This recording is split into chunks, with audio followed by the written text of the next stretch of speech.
What is up, ladies and gentlemen, and welcome to today's special episode where today we're going to be looking at Girls' Generation with their comeback Forever. Now, this is the first time that I'm actually looking at Girls' Generation and their comeback, so please bear in mind that I don't know all the members. I would just say, let's just jump right into it. I'm as excited as you guys, and I don't want to waste any more time. Like always, before we actually start, if you do enjoy the content you're about to see or that you're looking at right now, all you have to do is make sure you hit that like button, make sure you're subscribed, and of course, if you have any recommendations on videos for me to check out next, put them in the comments below. I always read everyone's comments, and I would just say let's jump right into the comeback.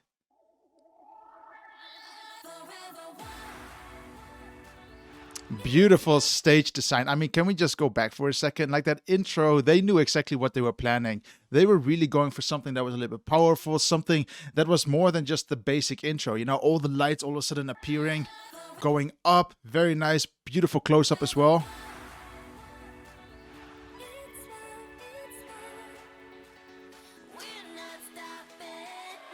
Really cool designs though. You know, hold it up there for a second. I just want to say that even though you don't know Girls' Generation or whether it's capable or not, can we just give some appreciation to that beat? It's so up-tempo, it's beautiful, it makes you feel energetic. This very nice. Very rough as well. Very nice contrast to their voice. When we also talk about the set design, I love the colors, and we're always in this channel, we always talk about the details, you know. I love the colors that they're mimicking everywhere. They're always bright, colorful colors, and it is also because they want to be appreciated by all the different generations of people watching it, you know, the younger generations, but also the newer generations, also the girls' generations. Pun was not intended. And also you can see that in the background we have a CGI background. I don't know how far or how much of it is CGI, but I do think that everything below this balcony is real, everything above is fake, because it looks a bit different. Like this looks a bit different than here. This looks real, this looks a little bit fake, if I can say so.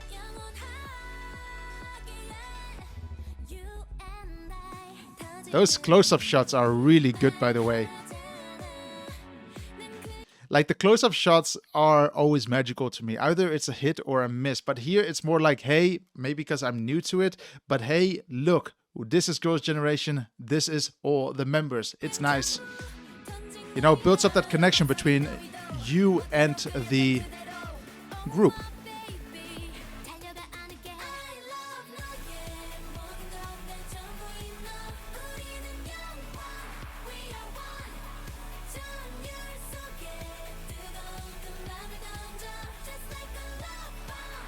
Man, the color, I don't know who, I don't even know how to do it, but I've seen this also in a German commercial where they make these colors look as if it's cartoony. I don't know what it is or what filter it is, but I really, really love it. It's such a unique look. I really have to look into it once, how they do it, but I love the colors, you know, and all the colors, as you can see what they're wearing, is also visible in the background. You know, yellow, yellow, blue, blue, purple. I cannot see purple, but most likely it's somewhere here. Oh, there it actually is. Yellow. All the colors match to the foreground and the background. Again, beautiful job here.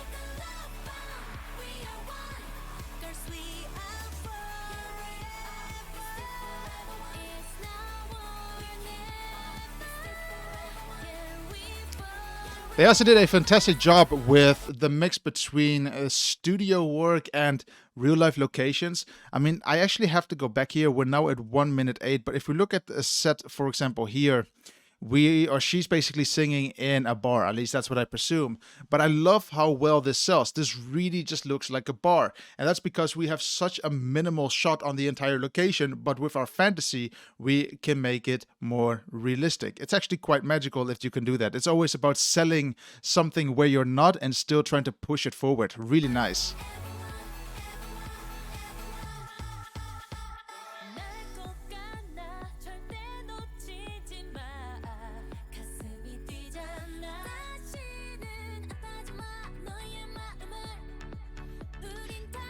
Also really cool about this, and I don't know if I ever noticed it with any other K-pop videos, but I love the way they're looking actually at the camera. You can really feel that they're trying to look at the audience while singing, you know, and it's something special. You do not see it in a lot of camera work or a lot of videos, and it might be that it just doesn't come over as real. You know, normally groups look at the camera because the camera is there and it's normal feel to do or normal act to do. But in this case, it's more like, hey, we really want to talk to our audience. It has a bit of a different gaze to it, which is actually nice.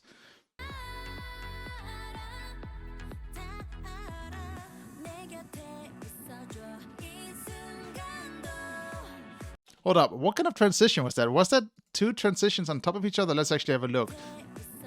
So we're here in an airplane, okay? We know this is a studio, don't get me wrong, okay?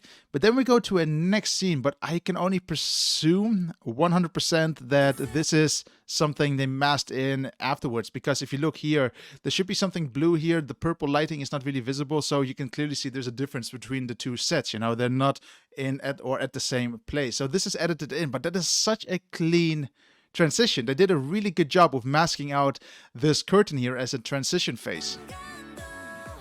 And then it goes directly into the next set. Beautiful, beautiful transition.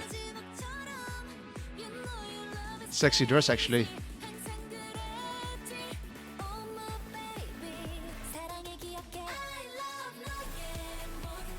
Hold up, actually. I want to talk about this monster in the background.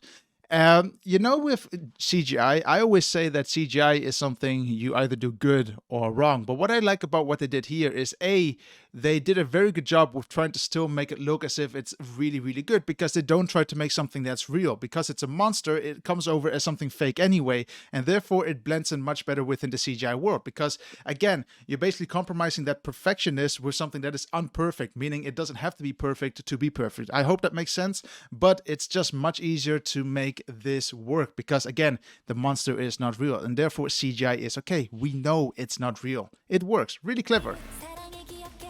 But I don't know why the monster is there, to be honest. If you do know, leave it in the comments below.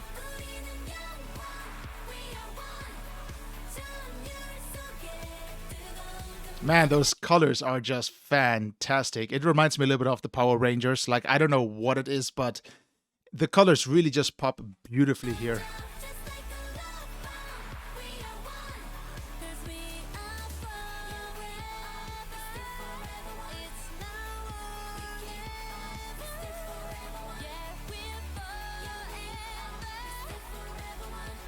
So here you can actually see how much is CGI and what is not CGI. Let's see, it actually opens up quite a lot. So most likely, again, I can only say that this is all real. The stage where they are at right now is real as well, but everything around it, I would only presume is fake. I mean, the ocean 100% is fake, but we are going to find it out if we are looking at the behind the scenes. And I hope they come out quite soon as well, because I am eager to find out how this video is made and also to see how much is real and how much is fake, actually. Look at all the close-ups. I would really just say like 40% of the shots are beautiful close-ups of all the members, and they look really good as well. Did it freeze? What's happening? Did the internet just cut off? I think the internet just cut off. And we're back again. I don't know what happened, but sometimes you can lose internet, which is terrible, by the way.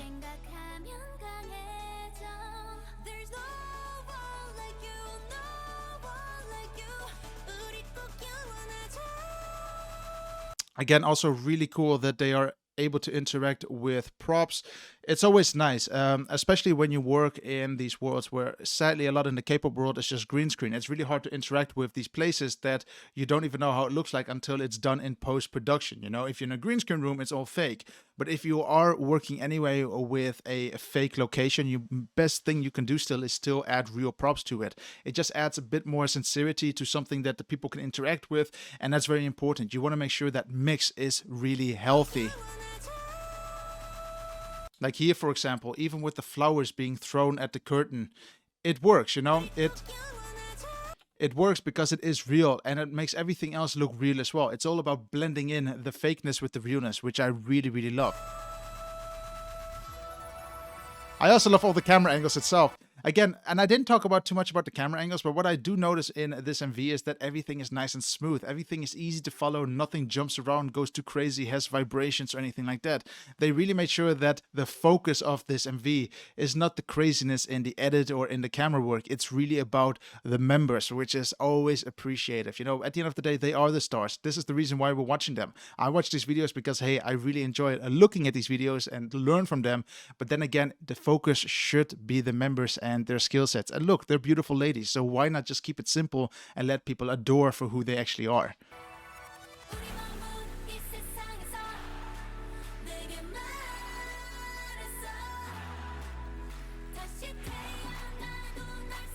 Really cool. How did they even do that? Hold up, what is going on here? Let's actually analyze that.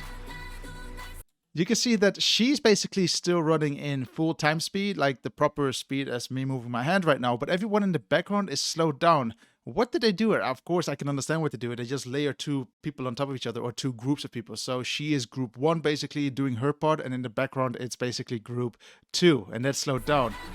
That is so smart. I've never seen it done like this before. So again, I learned something new, but I like that.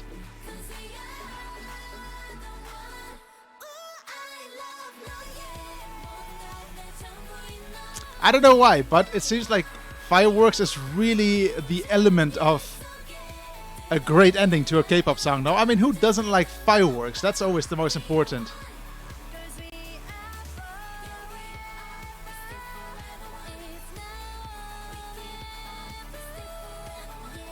Oh my god, I just realized that the song is not called Forever, it's actually called Forever One. I don't know how I missed that while reading the title. Apologies, people.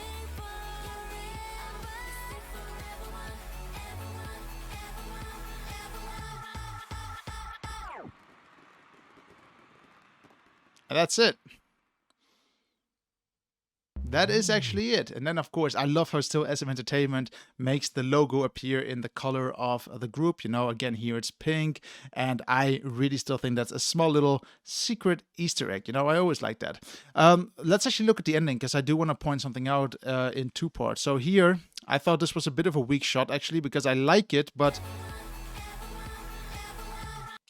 you can see that basically, maybe you guys cannot see it because it's small, but you basically have Forever One, and they say it 3 times, okay? 1, 2, and then it comes one more time, but no one is actually moving their lips at the 3rd try. Like, I don't really get what went wrong here.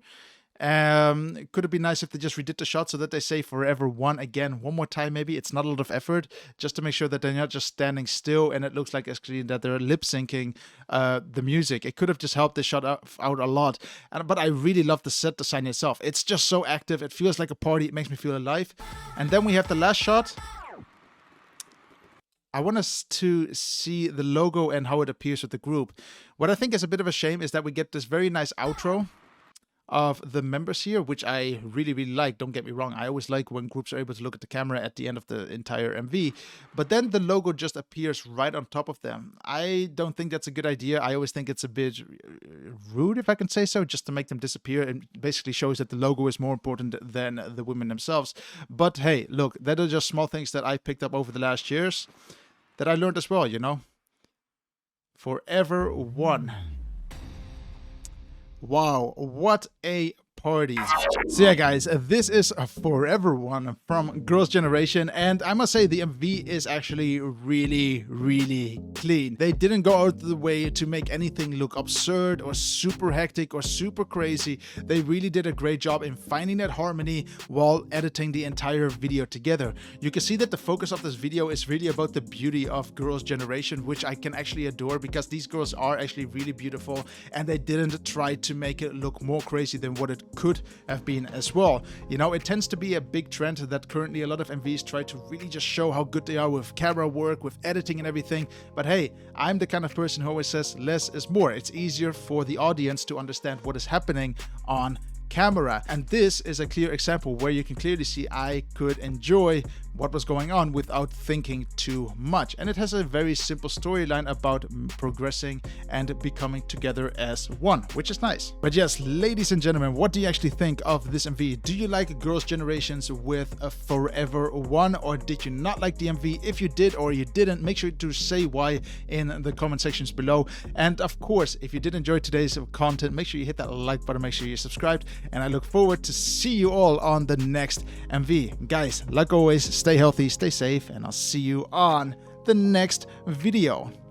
See you then.